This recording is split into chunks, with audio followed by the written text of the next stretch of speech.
Hi నమస్తే welcome to zero TV నేను మీ కేవీఆర్ మార్పు ప్రతిపక్షాల నుంచి కాదు ప్రజల నుంచి వస్తుందని నిరూపించింది తెలంగాణ అపరిమితమైన అధికారాన్ని ఆసరాగా చేసుకుని అంతులేని అరాచకాలకు కేర్ ఆఫ్ గా తెలంగాణను మార్చింది కేసీఆర్ పాలన ఆ దురపాలనకు చరమగీతం పాడుతూ కుటుంబ పాలనకు తెరదించింది తెలంగాణకు 10 ఏళ్ల నియంత్రణ పాలన ముగిసి ఏడాది పూర్తయింది సరిగ్గా ఏడాది క్రితం అంటే ఇదే రోజున డిసెంబర్ 3న వచ్చిన ఫలితాల్లో కేసీఆర్ ఆటోక్రాట్ పాలనకు ముగింపు పలికి కాంగ్రెస్ ప్రజాపాలనకు శ్రీకారం చుట్టారు తెలంగాణ ప్రజలు 6 దశాబ్దాల ఆకాంక్షలకు ప్రతిరూపంగా ఏర్పడ్డ స్వరాష్ట్రానికి ఇంచుమించు 10 ఏళ్ల బీఆర్ఎస్ రూల్ గురించి ఇప్పుడు మాట్లాడుకోవడం అనవసరం అందుకే ఏడాది కాంగ్రెస్ పాలనపై ఈ డీటెయిల్డ్ అనాలిసిస్ వీడియో ప్రజాపాలన తెస్తామన్నారు 6 గ్యారెంటీలు ఇస్తామన్నారు అన్ని వర్గాల సంక్షేమానికి హామీ ఇచ్చిండ్రు కానీ ఏడాది పాలనను తిరిగేస్తే మహిళలు రైతన్నలు యువతకు విద్యార్థులతో పాటు అన్ని వర్గాలకు మోసం చేసింది కాంగ్రెస్ సర్కార్ ఆఖరికి అన్నాల ఎన్కౌంటర్ల దాకా రేవంత్ పాలనతో తెలంగాణకు ఏం ఒరిగింది అంటే ఓ నిట్టూర్పు ఓ నిర్లిప్తత ఓ నిర్వేదం అంతే పాలకులు మారిండ్రు కానీ తెలంగాణ తలరాత మారే అవకాశమే కనిపించట్లేదు పాలక ప్రతిపక్షాల జిమ్మిక్కులతో తెలంగాణ భవిష్యత్తు డైలమాలో పడింది అసలు కాంగ్రెస్ ఎలా ఎందుకు అధికారంలోకి వచ్చిందన్నది బ్రీఫ్గా చెప్పుకుందాం 2018 దాకా తెలంగాణను కేసీఆర్ సరైన దిశ చూపిస్తున్నాడనే అనుకున్నారు తెలంగాణ ప్రజలు కానీ రెండోసారి భారీ మెజారిటీతో గెలిచిన కారణంతోనో తమకు ఎదురే లేదన్న అహంభావంతోనో కేసీఆర్ కుటుంబ పరివారం చెలరేగిపోయింది కాళేశ్వరం అవినీతి దగ్గర నుంచి మొదలు పెడితే కరెంటు కొనుగోళ్ల దాకా ధరణి పాపాల పుట్ట నుంచి రైతు బంధు అన్యాక్రాంతం దాకా అన్నింట్లోనూ అవినీతి పెచ్చిమీరిపోయింది దీనికి తోడు గులాబీ ఎమ్మెల్యేలంతా నయా రజాకార్ల మాదిరి నియోజకవర్గాలను ఏలడం ప్రశ్నించిన ప్రతి ఒక్కరిని బెదిరిస్తూ సాగిన వైనం ప్రజాస్వామిక తెలంగాణను ఆకాంక్షించిన ఏ ఒక్కరికి రుచించలేదు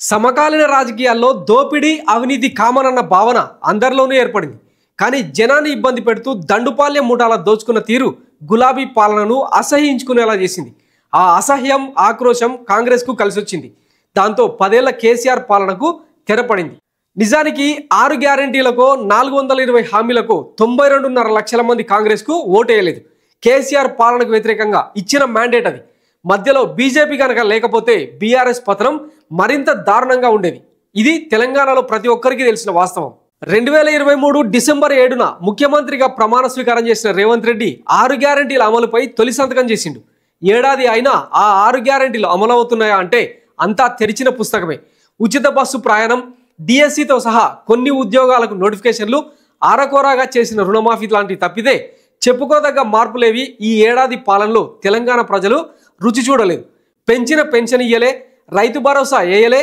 కౌలు రైతులను గుర్తించలే నిరుద్యోగులకు భృతి వేయలే మహిళలకు ఇస్తామన్న 2500 ఇయ్యలే ఇవేవి అమలు చేయకపోగా రుణమాఫీ మాత్రం పూర్తిగా చేసేసినామన్న దబాయింపు ఒకటి అసలు ఏడాది రేవంత్ పాలనలో జరిగిందేంటి తెలంగాణకు ఒరిగిందేంటి అంటే కాళేశ్వరంతో సహా తెలంగాణ సొమ్మును దోచుకున్న ప్రతి రూపాయిని కక్కిస్తామంటూ బీరాలు పలికారు కాంగ్రెస్ నేతలు కానీ ఈ రోజు వరకు ఒక్క అరెస్ట్ కాలే ఒక్క రూపాయి వెనక్కి రాలే అసెంబ్లీ సాక్షిగా బయటపెట్టిన శ్వేతపత్రాల్లో డొల్లతనం బయటపడింది తప్ప గులాబీ పాలనలో జరిగిన అవినీతిని ఆవిష్కరించే ప్రయత్నం ఏమాత్రం జరగలేదు నేనేదైతే మాట్లాడానో రాజకీయ బాంబు పేలబోతుందని ఆ నాయకులు జోకులేశారు ఇది చాలదన్నట్టు దీపావళికి పాములు పేలుతాయన్న పొంగులేటి డైలాగులు తప్పితే తోక పటాసు కూడా పేలలే ఏ ఒక్కరూ అరెస్ట్ కాలే అవినీతి పోలే హామీలు పూర్తిగా అమలు చేయలే దాంతో అంతా ఒక్కటే అన్న భావన ఏర్పడింది ఫార్ములా 1 అక్రమాల దగ్గర నుంచి హైడ్రా దాకా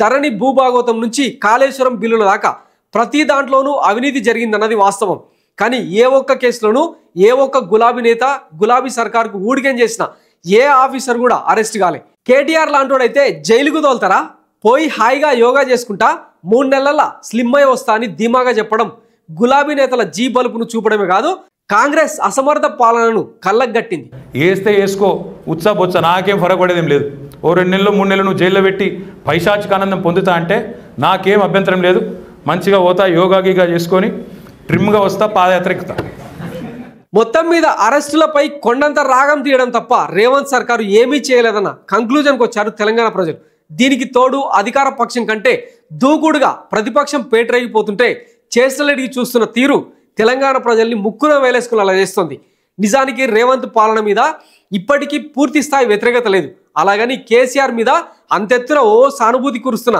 దాఖలాలు లేవు. ఆ గూడు కట్టుకున్న నిర్వేదం రేపటి సంస్థాగత ఎన్నికల్లో బట్టబయలైతే తప్ప తెలంగాణలో ఏం జరుగుతుందో ఎవరికీ పెద్దగా అంచనాలు లేవు. అసలు వైఫల్యం ఎక్కడ అంటే చాలానే ఉంది లిస్టు. ఇక పాలనపై రేవంత్కు ఏమాత్రం పట్టు లేదనడానికి మంత్రుల తలో మాట కారణమవుతుంది. మాగనూర్ ఫుడ్ పాయిజన్ ఇన్సిడెంట్ దగ్గర నుంచి రుణమాఫీ లాంటి అంశాల్లో ఎవరికి తోచింది వాళ్ళు చెప్పుకుంటూ పోవడం. మీటింగ్ లో ఉన్న ప్రతి ముఖ్యమంత్రి మీటింగ్ లో నేనున్నా. 2 లక్షల కాడికి వేసాము అని చెప్పాడు. ఆగస్టు 15th కి 2 లక్షల లోపు ఉన్నోడికి వేస్తామని చెప్పాము, వేసామని చెప్పాడు. ముఖ్యమంత్రికి ఆ మాత్రం అవగాహన లేదండి. 31,000 కోట్లు 18,000 కోట్లు ఇస్తే అయిపోయిందని ఎవరని చెప్తారు. 2 లక్షల వరకు 100% కంప్లీట్ అయిపోయింది. 2 లక్షల రూపాయల వరకు బ్యాంకుల్లో 12/12/2018 నుంచి 9/12/2023 మధ్య కాలంలో 2 లక్షల రూపాయల రుణమాఫీ తీసుకున్న వాళ్ళు సంపూర్ణంగా పూర్తి అయిపోయినరు. మా దగ్గర ఉన్న సమాచారం ప్రకారం 100% రుణమాఫీ చేసినాము. తెలంగాణ ప్రజల్లో ఆక్రోశాన్ని రగిలిస్తోంది. ఇదేం పాలన అన్న డౌట్ కలుగుతోంది. మంత్రివర్గంలోనూ సఖ్యత లేదన్నది పలుమార్లు బయటపడింది. ఇక ప్రతిపక్షాన్ని కంట్రోల్ చేయడంలో రేవంత్ సర్కారు దారుణంగా విఫలమైంది. మొన్నటి లగచర్ల పోరాటం, ఆ తర్వాత జరిగిన దివాలాపూర్ ఇథనాల్ ఫ్యాక్టరీ ఉద్యమంలో రైతుల విజయం, కాంగ్రెస్ యూటర్న్ ప్రజాపాలనలో కొంతలో కొంత ఉపశమనం, ప్రజలు రైతుల పోరాటాలకు కాస్తైనా విలువనిస్తుందన్న అభిప్రాయాలు వ్యక్తమవుతున్నాయి. దాన్ని కూడా గులాబీ దండు తమ క్రెడిట్గా చెప్పుకోవడం వాళ్ళ దిక్కుమాలినతనం. ఒకప్పుడు ధర్నా చౌక్ను ఎత్తేసిన చోట పోలీసులు, రైతులు, విద్యార్థులు స్వేచ్ఛగా తమ డిమాండ్లను వినిపిస్తుండడం కాంగ్రెస్ పాలనలో కొంతలో కొంత మార్పుగా చెప్పొచ్చు. నిజానికి కేసీఆర్ 10 ఏళ్ల పాలనలో తెలంగాణ 100 ఏళ్ల ఆర్థిక విధ్వంసానికి గురైంది. దాన్ని సెటరైట్ చేయాలంటే చాలా చేయాల్సి ఉంటుంది. కానీ ఆ తీరుగా ఆర్థిక వ్యవస్థను గాడిలో పెట్టే పాలనను రేవంత్ సర్కార్ ఇప్పటికీ చూపించకపోవడం పెద్ద లోటు. ఇక ముఖ్యమంత్రిగా రేవంత్ రెడ్డి పనితీరును పరిశీలిస్తే వన్ మ్యాన్ షో మాదిరిగా కనిపిస్తోంది. ప్రతిపక్షం నుంచి మూకుమ్మడి దాడి జరుగుతుంటే మంత్రులు, పార్టీ లీడర్లు పెద్దగా కౌంటర్ చేస్తున్నట్టు కనిపించట్లేదు. అన్నీ తానై ప్రతిపక్ష నేతల స్థాయికి దిగజారి చేస్తున్న విమర్శలు, తిట్లు తెలంగాణ ప్రజలు సహించలేకపోతున్నారు. ఇక ఇప్పటికీ మంత్రివర్గ విస్తరణ చేయకపోవడం, అధిష్టానం రేవంత్కు ఫ్రీ హ్యాండ్ ఇచ్చిందో లేదో తెలియని డైలమా కాంగ్రెస్ శ్రేణులను అయోమయానికి గురి చేస్తోంది. ప్రతిదానికి ఢిల్లీ పరిగెత్తడం చూస్తుంటే రిమోట్ హస్తినలోనే ఆపరేట్ అవుతుందన్న అనుమానాలు కలుగుతున్నాయి. దానికి తోడు రేవంత్ రాజకీయ వ్యూహాలు సైతం డైలమాను క్రియేట్ చేస్తున్నాయి. ఓవైపు బీజేపీతో అంటగాగడం, మరోవైపు చంద్రబాబుతో సహచర్యం. కాంగ్రెస్ నేతల్లోనే ఆయన తీరు ఎవరికీ నచ్చట్లేదు. ఇన్ని ఒడిదుడుకుల మధ్య పాలనపై రేవంత్కు ఇంకా పట్టు చిక్కినట్లు కనిపించట్లేదు. వీలైనంత త్వరగా ఇవన్నీ సెటరైట్ చేసుకోకపోతే మరో 9 ఏళ్లు మేమే అన్న ధీమా సడలడం ఖాయం. ఇంతకుముందు చెప్పినట్టు పాలకులను మార్చేది ప్రతిపక్షాలు కాదు, ప్రజలు. చూస్తూ ఊరుకోరు. ఇప్పటికే బీజేపీ అటు బీఆర్ఎస్ ఇటు కాంగ్రెస్తో చెడుగుడు ఆడుకుంటున్నది. గల్లీ పోరాటాలేం చేయకపోయినా ఆ పార్టీ రాజకీయం వేరుగా ఉంటుంది. 2 పక్షాలు కలిపి అప్పనంగా అధికారం బీజేపీకి అప్పగిస్తారేమోనన్న డౌట్ కొడుతున్నది. చూద్దాం మరి ఏం జరుగుతుందో. అన్నట్టు ఏమయ్యా రాహుల్, తెలంగాణను ఏం చేద్దాం అనుకుంటున్నావు? మీ పితూరీల శాఖతో తెలంగాణను ప్లే గ్రౌండ్ లెక్క మార్చుకున్నారా? తెలంగాణ ప్రజలు సంపూర్ణ మెజారిటీనిచ్చి ఏడాదైనా ఇంకా పూర్తి స్థాయి కేబినెట్ కొలువులియ్యారా? ఈ గోరోజనమే రేపటి మీ పార్టీని మూసిలో కలపబోయేది. దేశంలో మీ పార్టీకి మిగిలింది అతి కొద్ది రాష్ట్రాల్లో తెలంగాణ ఒకటి. 50కి పైగా ప్రజా సంఘాలు, 92.5 లక్షల మంది ఓటర్లు ఇచ్చిన తీర్పుకు మీరిచ్చే విలువ ఇదేనా?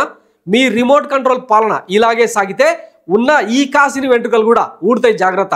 తెలంగాణపై రాహుల్ రాజకీయ వ్యూహం ఏంటో మరో స్టోరీతో మళ్ళీ కలుద్దాం. Please like, share and subscribe zero TV. Thank you.